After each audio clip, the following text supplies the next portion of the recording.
El día de hoy conoceremos la historia de la secta protestante de los pentecostales. También sabremos acerca de su doctrina, qué es lo que creen, por qué se han separado de nuestra Iglesia Católica este pequeño grupo de creyentes. Así es que te invito a que me acompañes a conocer la historia de este grupo. La historia de los pentecostales. El pueblo los llamaba aleluyas, por repetir continuamente aleluya. Su origen remoto está en el metodismo y en las iglesias de santidad del siglo XIX. Predicadores populares que recorrían los pueblos de Estados Unidos, llenos de entusiasmo y emocionalismo e invitando a la conversión. Su origen inmediato se sitúa a principios del siglo XX en distintos lugares del mundo, en Topeka, Kansas y USA, con el pastor metodista Carlos Parham, 1900, y en Noruega con el pastor Barrat, 1906. Sin embargo, la cuna del pentecostalismo internacional fue Los Ángeles, California, USA, donde en la calle Azusa 132 durante 3 años, empezando desde el 1906, hubo oraciones diarias con profecía, curaciones y un abundante uso del don de lenguas. De allá, poco a poco, el pentecostalismo se fue extendiendo por todo el mundo. Actualmente se considera que el 70% del protestantismo presente en América Latina es de tipo pentecostal, por su gran capacidad de adaptarse a las distintas situaciones. La alegría, la espontaneidad, los cantos, la participación activa de todos, la fraternidad, la corresponsabilidad, son razones poderosas que atraen a las masas hacia el pentecostalismo. El pentecostalismo ha sido considerado como una reforma en la Reforma protestante. El secreto de su éxito consiste en haber sabido encontrar el verdadero lugar que le corresponde al Espíritu Santo en la vida del cristiano y de la Iglesia. A esto precisamente se debe su éxito misional, al hecho de poner en primer lugar la acción del Espíritu Santo.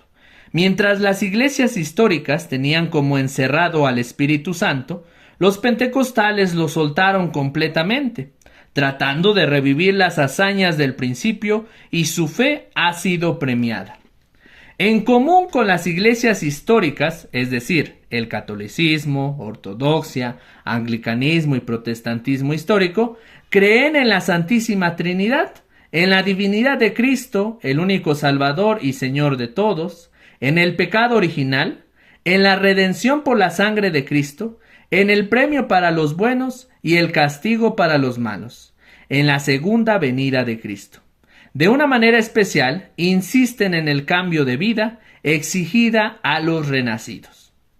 En común con los protestantes, aceptan la Biblia como la única regla infalible de la fe y la conducta. Celebran la Santa Cena como recuerdo de la muerte del Señor. Teóricamente, ellos aceptan la doctrina de la justificación por la fe, mientras en la práctica insisten demasiado en la conversión y las buenas obras. En común con los bautistas, ellos realizan el bautismo por inmersión solamente para los adultos. Como característica propia, dan un énfasis especial al bautismo en el Espíritu Santo, considerado como necesario para la plenitud de la vida cristiana. Como el bautismo en agua ofrece un nuevo nacimiento, así la recepción del Espíritu Santo lleva a la santificación plena.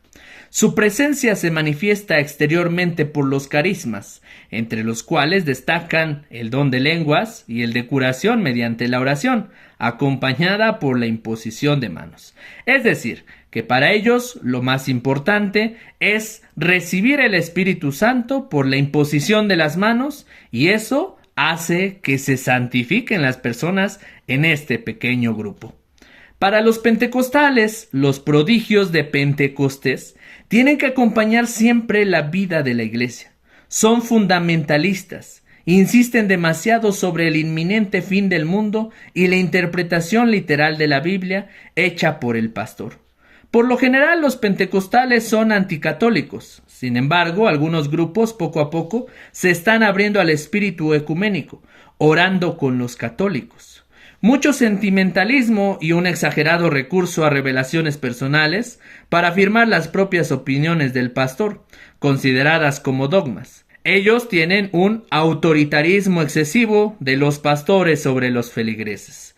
Muchas veces el don de lenguas no es auténtico. Se repiten los mismos sonidos guturales que no se entienden. El día de Pentecostés sucedió todo lo contrario. Todos oían en su propio idioma, como lo sabemos que está escrito en Hechos capítulo 2, versículo 11. He aquí lo que dice San Pablo con relación al don de lenguas. En la primera carta a los Corintios, capítulo 14, versículos del 18 al 19. Doy gracias a Dios porque hablo en lenguas más que todos ustedes. Pero cuando estoy en la asamblea prefiero decir 5 palabras mías que se entiendan y enseñen a los demás, antes que hablar 10,000 palabras en lenguas. También con relación al problema de la sanación, hay mucha exageración en la iglesia pentecostal. A veces se trata sencillamente de un gancho para atraer a la gente sencilla y así tener más fieles en su iglesia.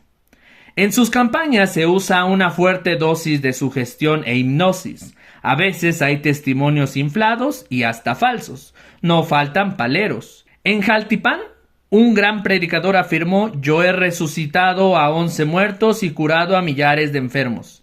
¿Y qué pasó? Que su equipo de propaganda se accidentó, los muertos fueron al panteón y los heridos al hospital. Y el famoso predicador siguió con sus cuentos como si nada hubiese pasado. En San José de Costa Rica, me confió un taxista, un día se acercaron algunos señores con unas sillas de rueda enrolladas. Nos pidieron que los lleváramos a un cierto lugar. Apenas llegamos, salieron de los taxis, abrieron las sillas, se sentaron en ellas en espera que el predicador invitara a los enfermos a pasar adelante. Trucos y trampas como siempre. Se llega al ridículo al decir: pon tu mano sobre el radio o sobre el televisor y entrégate a Cristo o pide el milagro que necesitas.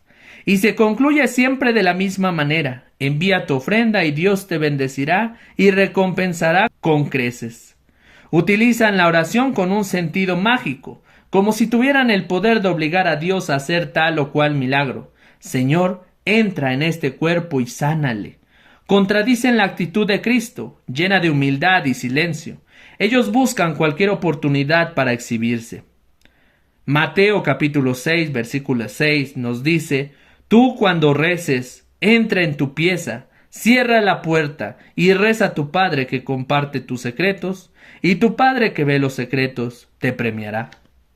En Mateo, en el mismo capítulo 6, versículo 3 al 4, nos dice: tú, en cambio, cuando das limosna, no debes saber tu mano izquierda lo que hace tu derecha.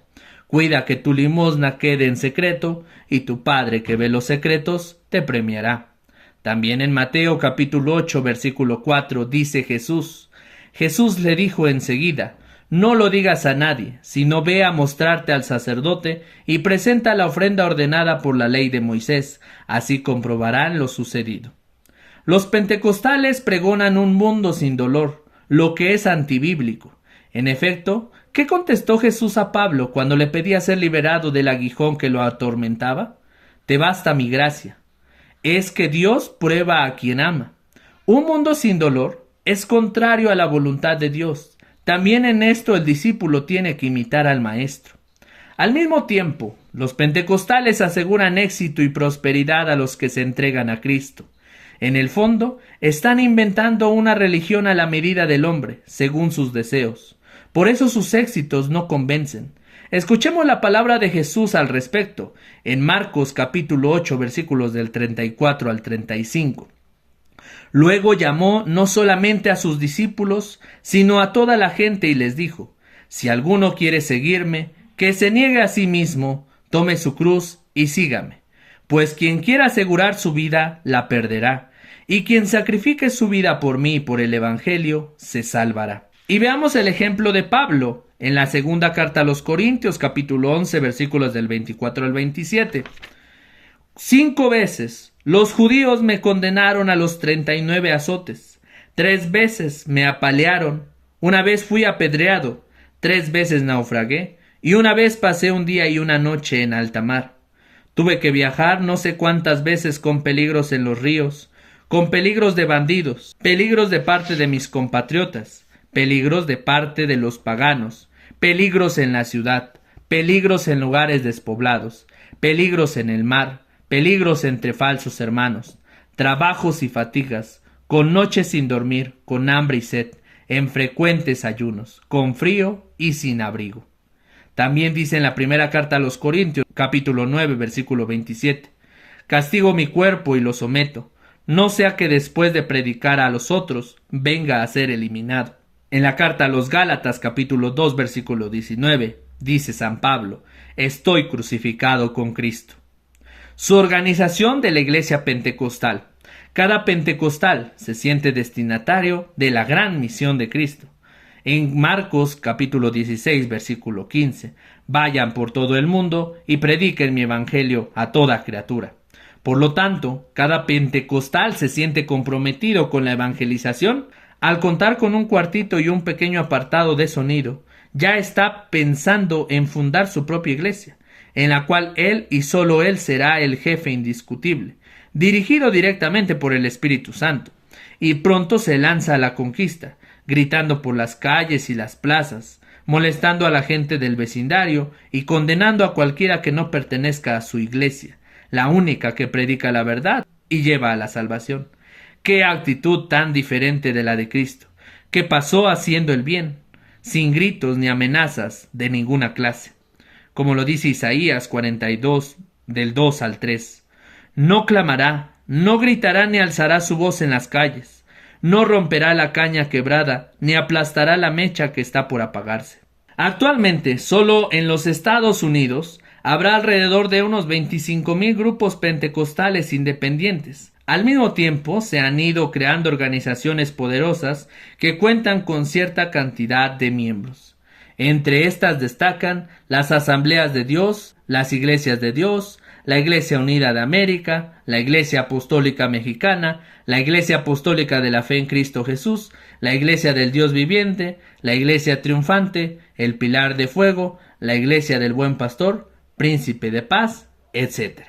Y como lo hemos escuchado en toda esta breve reflexión y conociendo la información de la Iglesia Pentecostal, quiero invitarlos, queridos hermanos católicos, a que reflexionemos en esta Iglesia Pentecostal, que no es más que un pequeño grupo de personas que están en contra de la Iglesia Católica precisamente porque ellos no creen en la verdadera conversión que hay del Espíritu Santo, y ellos andan predicando un Espíritu Santo que es a través de la imposición de manos del pastor, y esa recepción del Espíritu Santo te da la conversión y una vida digna como hijo de Dios, cosa que están totalmente equivocados, porque para poder recibir el Espíritu Santo necesitamos un sacramento que es el bautismo, donde nosotros por la unción recibimos ese ser ungido, ser hijos de Dios. No solamente por medio de actuaciones, por medio de momentos musicales, reflexiones, vamos a recibir el Espíritu Santo. No, queridos hermanos, existe para todo ello un proceso que se llama un sacramento del bautismo que ha sido instituido por nuestro Señor Jesucristo. Y ellos que, entre comillas, quieren seguir predicando a Jesucristo, pues crean una iglesia. Y como lo acabamos de ver, ellos, si se sienten con autoridad de tener un pequeño cuartito y tener un pequeño grupo musical, ya se sienten con el poder de abrir su iglesia, abrir su pequeño grupo de personas, y ellos se convierten en pastores, aquellos que dirigen ese pequeño grupo. Y pues todo esto es contrario a lo que nosotros creemos, porque no solamente creemos en un Espíritu Santo, sino va nuestra vida de fe alrededor de Cristo. Recuerden que nuestra Iglesia Católica es cristocéntrica, gira en torno a Él la vida de María, la vida de los santos, la vida de obispos, sacerdotes, religiosas, toda una iglesia litúrgica que celebra su fe, y el Espíritu Santo lo lleva a cabo a través de la celebración litúrgica en cada Eucaristía, donde recibimos la palabra de Dios, el cuerpo de Cristo y la sangre de Cristo. Y para aquellos que no pueden comulgar físicamente, también hay una comunión llamada comunión espiritual. Sin embargo, a todos los hijos de Dios se nos invita a que recibamos también la comunión física, que es Cristo mismo hecho carne. Y por eso, queridos hermanos, los invito a que conozcamos en qué creen esta iglesia de los pentecostales, para que no nos dejemos engañar y vayamos creyendo en falsas predicciones, falsas doctrinas, porque al final esto es un pecado que lamentablemente hace que nuestra vida de fe vaya perdiendo lo más sagrado, que es Cristo mismo en la Eucaristía, en nuestra Iglesia Católica. Pues hasta aquí el video del día de hoy. Espero haberles apoyado con esta información. Recuerden suscribirse al canal, denle un buen like a este video y nos vemos en un próximo episodio. Que Dios te bendiga.